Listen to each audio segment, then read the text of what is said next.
AI agents and AI automations are fundamentally different things. They are tools in your kit. And just like with any tool, I see a lot of people using the wrong one for the job. So in this video, I'm going to run you through the differences between AI agents and AI automation, which different problems these two tools solve, and how to choose the right approach that delivers the best results for your clients or just your specific business needs. This is especially relevant with new technologies like MCP or Model Context Protocol gaining a really wide market share very quickly. So if you guys want to stay ahead of the impending AI agent boom, it's important to understand how all this stuff works and how to realistically choose which one to use. By the way, my name is Nick, and I've sold several $100,000 worth of AI and automations and agents over the last few years, and I coach over 1,000 other people to help them do the same. So as I mentioned before, the current iteration of AI agents, specifically N8N AI agents, isn't yet at a point where you can realistically and reliably produce an ROI for a business that you couldn't do through easier, better, and more conventional automation means. I'm also not saying this because I hate AI agents or I think AI is bad technology. I run my entire life using artificial intelligence at this point. It makes me all my money. It's all I talk about. I've discussed this many times, but basically what I really don't like are hype bubbles and common misconceptions. So I just want to clear up both right now. So why do people get confused? Well, the biggest confusion I see is people not understanding the fundamental differences between three types of systems. We have traditional automation, AI automation, and AI agents. These three categories are a lot simpler than most people make them out to be, so let me break this down for you. First, let's talk about what traditional automation actually is. Now, traditional automation is your conventional procedural automation, the old left to right flow where you execute some trigger, then a bunch of actions occur immediately after, and none of those actions include AI. We've been able to build these things for decades now. And in terms of no-code tools, you can think Zapier, Make.com, N8N, where essentially you build these linear workflows that connect a bunch of different tools together via API, and they're ultimately reliable, predictable. They've been around for years. We've been using a lot of them.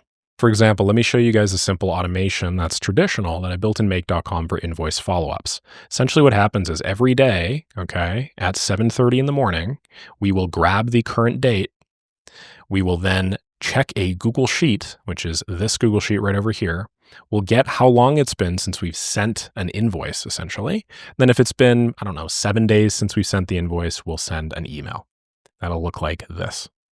If it's been 14 days, we'll send another email. That might look like this. It's been 21 days, we'll send another email. It'll look like this, and so on and so on and so forth. Okay.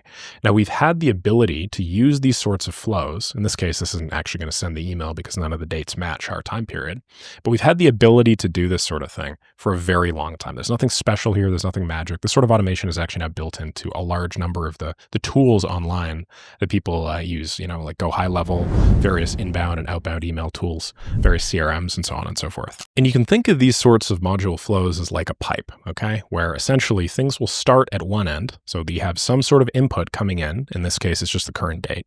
And then data will flow through this pipe left to right before determining which route it wants to go down.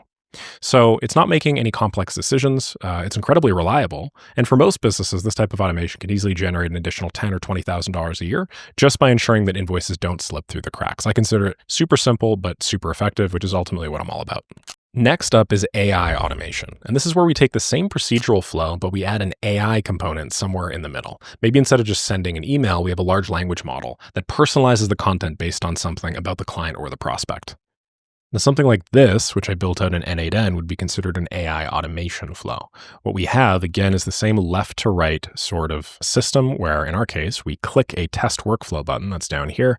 Then we proceed to do a bunch of things. We get some data set items. We have some limiter. We do some loop logic. We do an if then. Then finally, we hit an API. And then here's the important thing. We use AI as one of the nodes in our step before finally adding a row and sort of working through like that. So this works essentially the exact same as you guys saw previously. We have some sort of left to right flow. Really, the only difference is we also have an AI node that does something inside of it. It does some sort of flexible, in our case, personalization, where the output is we end up with a bunch of highly customized fields that we can use in an email. Okay, I sell automation systems like this from anywhere between $1,500 to $10,000. These are very, very simple to use. As you can see, exact same logic as in traditional automation. We just sprinkle in a little bit of AI magic. Now, we also have a sub-variant of that, and that's the dynamic AI automation. Instead of just using AI as a component within a fixed workflow, a dynamic AI automation actually allows the AI to make decisions about which path to take. You can see what makes dynamic AI automation different in this example. What we have here is we have a flow that I put together in N8N, which auto-labels and drafts incoming emails. Essentially, when a new email comes in, what we do is we pass all of those emails through a text classifier. The text classifier's job is to take an email, then put it into one of these categories: transactional, invoices and receipts, cold outreach, sponsorship/affiliate requests, and then QA advice and community inquiries. Essentially, what's happening in this case is AI itself is deciding which route to go down based off of the logic that we put in. It might choose transactional emails, depending on whether it thinks that the input to this node is a transactional email. It might choose QA advice. It might choose unknown, right? And based off of that AI logic, we're doing the routing. Essentially, what I'm trying to say is AI is making decisions about the flow of data rather than just processing data within a predetermined sequence. And as I'm sure you can imagine, this adds a ton of flexibility in your automations. But I want you guys to focus on this for a second, because here's where a lot of people get confused. A lot of people are calling this thing right over here an AI agent, okay? But it's not an AI agent, because at the end of the day, the AI is still operating and constrained within a set of these pathways that we've put together. We've basically taken the time to bake in all of this logic. Say, you can go down this pathway, that pathway, that pathway, and that pathway, and you get to choose which one. AI in this case is really powerful, but it's ultimately just a router. It's a decision-making machine. It doesn't have the freedom to define new paths on its own, and it can only go down the sequence from left to right. Now that's where AI agents come in. When we talk about AI agents, we're really referring to something fundamentally different. An AI agent is a system that uses a large language model to decide what's called the control flow of an application. In plain English, it just means the AI gets to make decisions about what actions to take, and importantly, in what order, okay? With an AI agent, instead of you designing the whole workflow, like I showed you guys a moment ago where we have left to right nodes, you're giving the AI access to various tools, then letting it figure out the most efficient way to complete your request using those tools. And really, in a nutshell, if I just strip away all the complexity, all that means is, at the end of the day, the AI agent decides what your flow looks like. You just give it the ability to call a tool when it needs to. Let me show you what I mean with a practical example. I recently built a website AI agent N8N that essentially functions as a chatbot. Unlike traditional automations, this agent will receive a chat message right over here. When that chat message comes in, as you can see, we have an AI agent node, which is right next to it, okay? But there's no linear flow. I mean, N8N allows you to create a linear flow if you want, but the linear flow isn't really the core part of this, nor is it entirely required. What we have instead is we have a bunch of tools that this AI agent knows about and is connected to and can call depending on your query. Essentially, it's deciding the tools to use, the tools to select based off of the logic that the large language model has. Not the logic that we've baked into, but the logic that it is deciding for itself. So for instance, if I were to open this up here and then chat, say something like, hey, could you book me a meeting for, let's check what day it is today. Let's say, I got to make sure that it's a Monday because my calendar blocks out Sundays. Let's say Monday, March 24th, 2025. Now, when I call this, essentially what's occurring is this model has a choice, and that choice is, in our case, which tool should I call? And because it has access to these tools, it's asking us to fill in information that that tool needs in order for us to execute it. So now we have a back and forth with this model. What it's asking us to do is, could you please provide the start and end time for the meeting as well as the meeting summary or title? If you try and think about how we would have baked that in ourselves using some sort of traditional or AI automation, essentially we would have had to have, like a new chat message received. Then we would have to have some other question where the AI asks another sequence of specific things based off that. And then finally it'd be able to proceed. But in our case, we were able to do that just with one AI agent node. Okay. So if I go back here and then I say, yeah, sure, I'm happy to. Let's do 3 p.m. to 4 p.m. and call it Nick's N8N agent, AI agent seminar. Now what's happening is it's taking that information and then it's autonomously choosing and deciding to call the Google Calendar create event node. It goes, receives output from the Google Calendar event node, processes it, chooses to do something else with it, which in our case is respond to us with that. And then, now we have, I guess, a confirmation message essentially, where at the end it asks if there's anything else I would like to do. So therein lies the difference, okay? It's autonomy. Traditional automations and AI automations are always going to follow predefined paths that you build. But AI agents have decision-making capability. That's what ultimately makes them an agent in the first place. And this autonomy is exactly what makes them both very promising for future applications, but also quite problematic right now, which a lot of people don't really seem to understand. So why are traditional and AI automations, in my opinion, better right now than AI agents? Well, now that we understand the key differences, I want to dig just a little bit deeper into traditional and AI automations. First of all, despite all of the AI agent hype, these traditional and AI automation systems are actually still the backbone of the vast majority of the systems that businesses use. These conventional left to right flows, where you choose the way that your automation executes, these are basically what I'd consider the old faithful of the automation world. You will trigger an event, and then a predictable series of actions will occur in a specific order, and that series of actions occurs the exact same every single time, meaning that you can build these systems and they'll typically run for years without a hitch. What you're doing is you're building a pipeline. What makes traditional and AI automations so valuable? The key thing is reliability. These systems typically have a very low failure rate. They approach zero. It's 0.001%, depending on the uptime of the various services involved. And when you build a flow that checks your CRM for new leads and sends them the same email every time, it's going to do exactly that consistently and reliably without a question. So the only time these sorts of systems are going to break is just when the APIs change or there's some external system modification or whatever. And that does happen in practice, but it is super rare. The beauty of traditional and AI automations is in their simplicity. There is a clarity to the logical flow, right? Like when X happens, I want you to do Y, then I want you to do Z. And that makes these systems incredibly easy to debug when something goes wrong. You can see exactly where in the chain the failure occurred and fix it. I like to think of it as tracing a wire to find out where that wire is broken. Traditional and AI automations are also super easy for developers to set up or extend or maintain. It's basically like working with Lego blocks if you use one of our no-code tools. Each piece just snaps together in a predictable way. That's how APIs work. You can swap with the components whenever they're needed. And this modularity makes these systems super versatile and adaptable over time. Now, here's the problem with traditional AI automations, and here's really the dream of AI agents and where they're supposed to come in, and that's flexibility, okay? Reliability and flexibility are essentially at two odds of a spectrum. If you wanted to handle different scenarios, or edge cases, or different input schemas, like different types of parameters that you feed into an input, without necessarily defining all of the logic manually yourself, AI automations and traditional automations are unable to adapt on their own to learn from these situations or apply even very elementary logic to them because you're the one that set the route. You're the one that built the flow. The thing is, most people overblow how valuable this is. In reality, usually if you have a business that's making a lot of money, which is ultimately all we really care about, right? We're just here to build systems that enable businesses to make more money, whether it's somebody else's business or our own business or whatever. If you have like a system that a business is already using and it's printing money, and even if it's a manual or whatever, and you want to sprinkle some automation in there, if you think about it, that system is a defined series of actions that occur very similarly every time, right? So that system is sort of like a manual automation. All you are doing by automating it and putting it on the cloud is you are building a predictable, reliable, repeatable flow over and over and over and over again.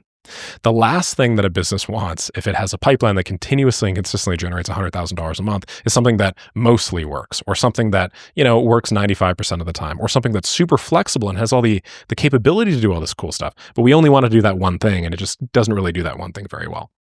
The way that I see it, and this might date me and make me a little bit older than I actually am, but it's the difference between like a general purpose CPU and kind of like an application specific integrated circuit. General purpose CPUs can handle any problem that you throw at them, more or less. They're typically just going to be a lot slower at doing that. And, because of their substantial reduction in speed, very few people use them for these hyper-specific applications. If you consider like an application-specific integrated circuit, essentially what that means is we've actually built the architecture of the logic manually, like we've hardwired it into a circuit board, and it just does that one thing every time. It's just a series of electrical impulses essentially that follow from one transistor to the next. Okay, anyway, nerdy example over.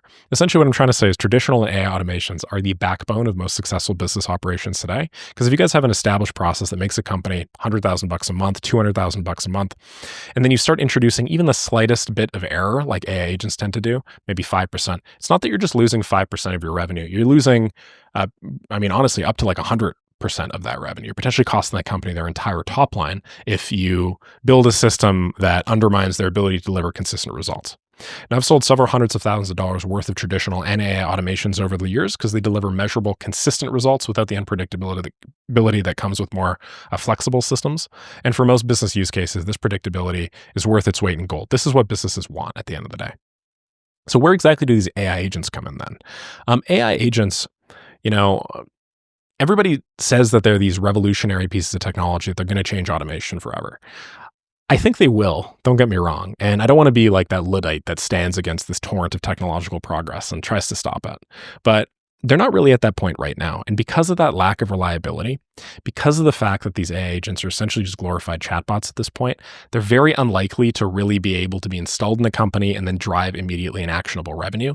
They're very unlikely for you to be able to define a process that prints money on a cyclic basis or whatever, and then hand that off to the AI agent and then not be concerned about its ability to do things. Okay, so let's look at this example again. I know I just showed this to you before, but essentially walking you guys through this, what we have is we have a chat interface that I can open by clicking this chat button. We're storing memory, okay? We are adding messages to some buffer using this window buffer memory option. We're using OpenAI to be our chat model, in our case, GPT-4. And then we have a Google Calendar tool, a Gmail tool, HTTP request tool, a calculator tool, a Wikipedia tool, then we also have a vector store tool, okay? Now, when you send a message to this agent, what it is doing is it's deciding which tools to use and also in what order based off what you're asking for. I'm sure we can all agree this stuff looks super cool from a bird's eye perspective. If I ask it to book me a meeting tomorrow at 3 p.m. like I did yesterday, it'll interpret that request, it'll check my calendar availability, it'll create the event. It's a super undeniable, a high value wow factor, and it makes for great demos. But the issue is the reliability cost. If I were to run this exact agent, just like I did before, 100 times, it would fail somewhere between 1 to maybe 5 times, okay? And that's as of the time of this recording. There's a infrastructure framework that's gaining a lot of popularity recently called MCP. And the whole idea is it makes things substantially more reliable. We're not entirely there yet. I'll make some videos on MCP pretty soon, but I just wanted to point that out.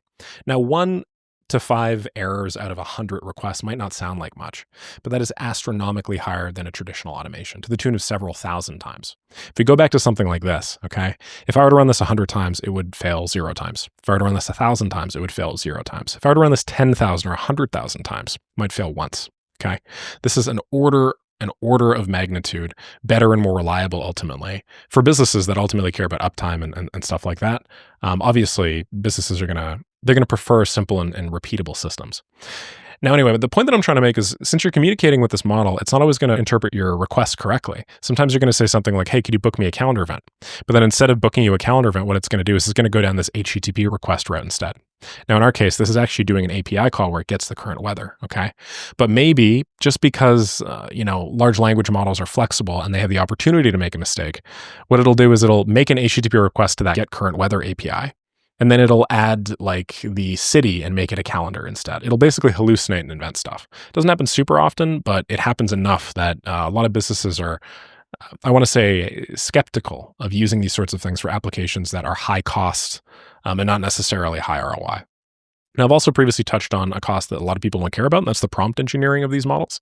Like if I were to, ask this to send me an email. Hey, can you send an email to nicholassarayev@gmail.com? Congratulate him on his recent career move.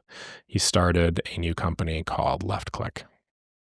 Right? If I tell it to do this stuff, which is one of the most common, examples of AI agents where you have it send some update or whatever, it'll do the thing most of the time. In my case, it'll send an email to Nick congratulating him on the recent career move. But if I actually go back to my email inbox, I just open this up for you guys, and we actually look at like the quality.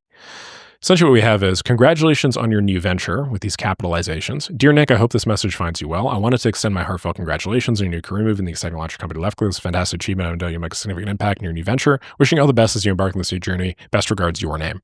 So I guess what I'm trying to say is, imagine if, you sold this to a business owner or something, and the business owner just didn't fully understand the capabilities of a chat model like this, because they're not, AI automation specialists. They're not developers. They don't really get how all of this stuff works deep down. That's why our value is our value. And imagine if they sent an email like this to some past client or something, okay? How do you think that client is going to take something like that? Pretty poorly. I guess the point that I'm trying to make is, if you try and use N8N AI agents in some sort of customer-facing application, There's a high likelihood that this is going to negatively impact how you're perceived, which can have massive downstream effects if you're not careful. What if instead of all that fancy over-engineered LLM stuff with the AI agent and the tools, right? I mean, that's the definition of over-engineering. You are building the wheel of all wheels, and all you need is like a little round pebble or something like that. What if instead of that, we had a simple set multiple variables node in make.com that just says call with Nick, March 25th, 2025, 3 p.m. to 3:30 p.m. We had two steps, where the second is we create a calendar event directly in GCal. And what if we just simplify it and cut down all of the complexity? Okay. This is going to work basically every time. It's substantially easier to set up. It's infinitely more scalable, and it's also much more maintainable. Sure, it doesn't have a cool chat interface, but what do you think is more valuable to most businesses at the end of the day? Is it a nice chat window, or is it actually getting things done reliably?